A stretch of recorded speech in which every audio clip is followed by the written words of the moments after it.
Good morning, YouTube. Welcome back to the channel. It's been a while. How you doing? I'm doing okay. Kind of frantic. As you can tell, I'm frantic. I can't even say the word frantic. I'm having an issue, but wanted to grab the camera. Hopefully it's gonna be okay for a few minutes while I talk to you guys. Look at that. That is a 1-year-old 8R410 hooked up to our manure spreader. Pretty exciting stuff. I just got back from hauling a load of corn to Madison, Minnesota. Was coming up the driveway and saw we got a big issue going on. Pretty scary issue. So I got to deal with that.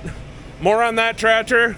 But for right now, I got to hop in the payloader. We got to get the right bucket put on this. I got to get some air in the seat and not be eating the steering wheel. It's been a wild year. I know it's been a while since you guys have seen or heard from us, and that's my fault. It's just kind of been a wild, crazy summer. So as you guys heard this spring, my wife and I had our third son born in February, and he's doing good. But as many of you parents know, 3 kids, especially a newborn baby, is a lot. So it was just kind of one of those things. I decided to prioritize my family and pour my time more into my wife and kids versus YouTube this summer. And with Carter, my new son, and my other 2 sons, life's just crazy. And I am here to officially say we're back. Got a bunch of exciting changes that have happened over the summer. Yeah, I got thrown a curveball this morning coming up the driveway that we're gonna go take a look at and see what's going on. So I'm switching buckets right now. It's one thing about having a nice big payloader. It sure is nice having quick attach.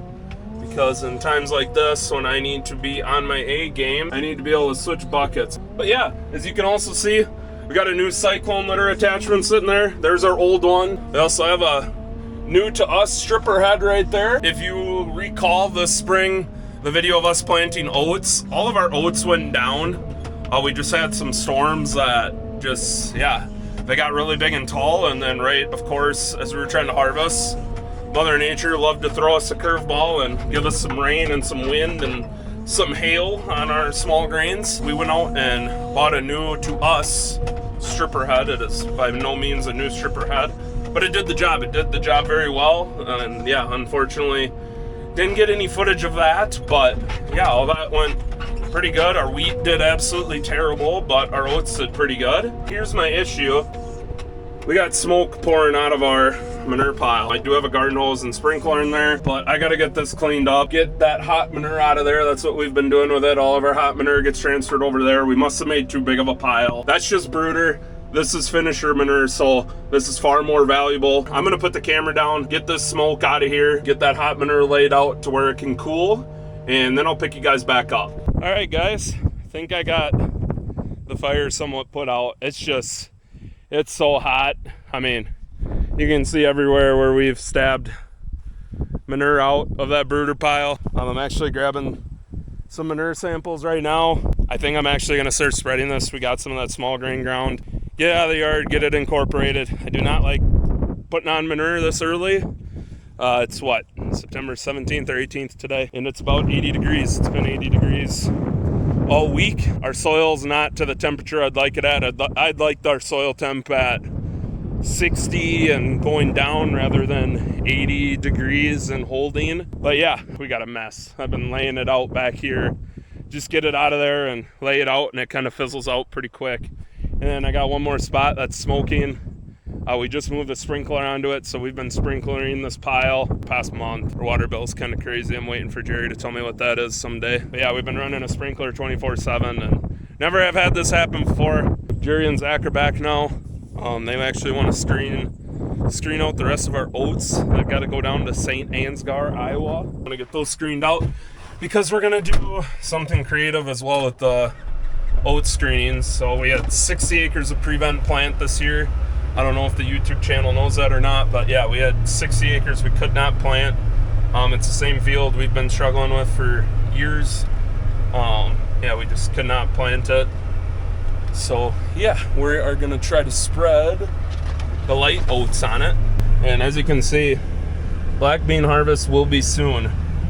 This field is not as pretty as it once was. We did not cultivate a final time. These beans get so viney, we were worried about hurting them, and we should have cultivated. So I'm saying that right now. next year, cultivate late. Don't worry about it. Just so as a farm, we know that we got to be a little bit more aggressive on those things. They were looking phenomenal for a long time, and then yeah, they just kind of, this late season heat, moisture, not really moisture anymore to be honest, because we've kind of dried up, ironically. We got to get that done. We also have a new disc sitting here. We did trade off our Salford. We traded off for a Lemken Rubin 12. Super excited about that. Big blades on it. We'll get more videos of that when we got it out in the field. We actually do have a new truck too around the farm. We bought a Peterbilt 389 that Kate actually blew out the air compressor on it, and like literally blew a hole through the sidewall. Not his fault. Just something that happens when you're in the truck a lot, and we've been in that truck a lot because that is our main manure spreading truck now and our long hauler. I'll show you that truck when it gets back here someday. But yeah, he actually blew out that air compressor going down the interstate, so that wasn't a very fun day for him. It's getting fixed. Kevin and Sean are right now way over in Michigan at a dealer training days, and they're hoping to pick that truck up on the way back, so we're hoping we can do that. And yeah, I'm rambling a lot, but yeah, let's get switched over to the other trailer.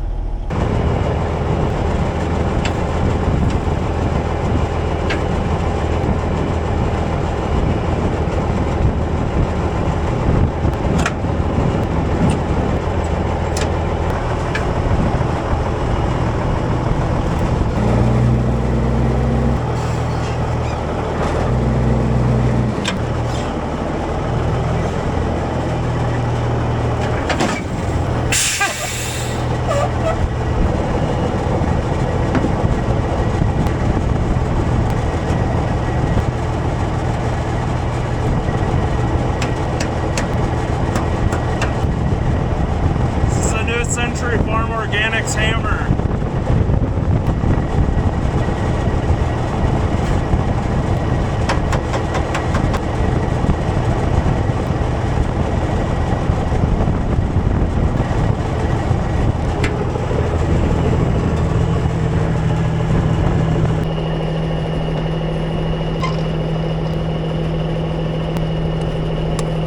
There we go.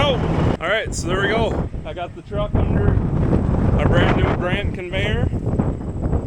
This is a part of our tractor deal, so we did trade off our 8420T for that 8R410 wheeled. So yeah, we're screening out the oats. These slotted screens take out the light oats, and it's given us about 5 more pounds of test weight on our oats. So here's the bin of oats. Got probably 2 more loads left in there, so we're gonna screen all those today. But it is lunchtime now, so talk with Zach and Jerry about the rest of the day plan, and we'll go from there. All right, guys, it's now 2 o'clock in the afternoon. I was still in the middle of manure sampling. Zach called and was calling, and I was on the phone doing a pretty important call, and so I kept ignoring it. And then when he called again, I'm like, all right, something's up. I read my text messages, and he said, help, manure pile's on fire, we need you. So Jerry and I decided we're done. We're done fighting fires. So here we go. The maiden voyage in the 8R410. This thing just got buffed yesterday. I already got to get it all manure. Look at my freshly polished hood. That is depressing. Taylor, when you see this, I'm sorry. That's the life of this tractor. No, just easy in the field work jobs for any of our equipment. Here we go. I'm gonna leave the yard. I got about a 2-mile drive. This thing goes 34 miles an hour. Probably definitely gonna test that out today. Let's get to it. I got some setup I gotta do on my monitors, so I'm gonna put you guys down, maybe get going in the field a little bit, and then hopefully pick the camera up. So we'll see you guys there. All right, guys, I'm just leaving the yard with load number 4. Everybody else is gone. Kate's still hauling lime. We put a bid in to pick up lime from the beet plant that's about straight east of here, and actually spread it this fall with this. So we're doing that for a bunch of neighbors. Lime is not a organic product that we can use, so we can do that. We got to wash out our trailer when we're done using it, and yeah, we're just focusing on lime, getting that done, and then we'll go get a truck and trailer wash, I'm sure, get all that byproduct out of the trailer, and then switch back to most likely our manure. I'm on my, only my 4th load, So yeah, it had some technical difficulties, you'd call it. Actually, Taylor came up, he put in my corner office for me. Kind of messes up my Harley pegs maybe a little bit. We'll see. Maybe I'll get used to it. Maybe I'll sell it. I don't know. So yeah, you might be wondering, wow, I wonder why a farm who solely believes in track tractors, and that's been their way for, I don't know, the last 10 years I've been here. It's been all track tractors in our fields, on the spreader, everything has been track tractors, and we decided to make the switch to wheel. We actually have an onboard air compressor right there. That is called, I don't know, we've just been calling it Central Tire in Flight. So we got that put on this tractor when we decided to go this route. So like when I get into the field, I can click Isobus and there pops up my controls. So you can see I'm running 29. My target's 30, I'm running 29. So that's just for my road speed. Then when I get into the field, I just click a button.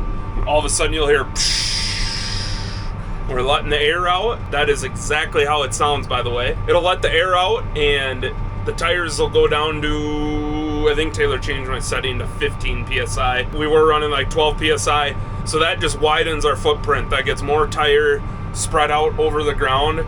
Taylor claims we're gonna see less compaction than our track tractors just because of the tire weight versus the tracks, just having that wider footprint on the ground. Our other plan is when we get to row crop, we're gonna take off the inner duals on the front and the back and be running this tractor on 120-inch spacing. That's how this tractor will get ran in the summer. Once we're done spring spreading, we'll take the inner duals off and put back on the outer duals. It'll be kind of a wonky looking tractor, maybe a little bit. Super excited for what that's gonna entail. I think it's gonna be a good change. I know it's already an awesome change on this spreader. I can tell a big difference already.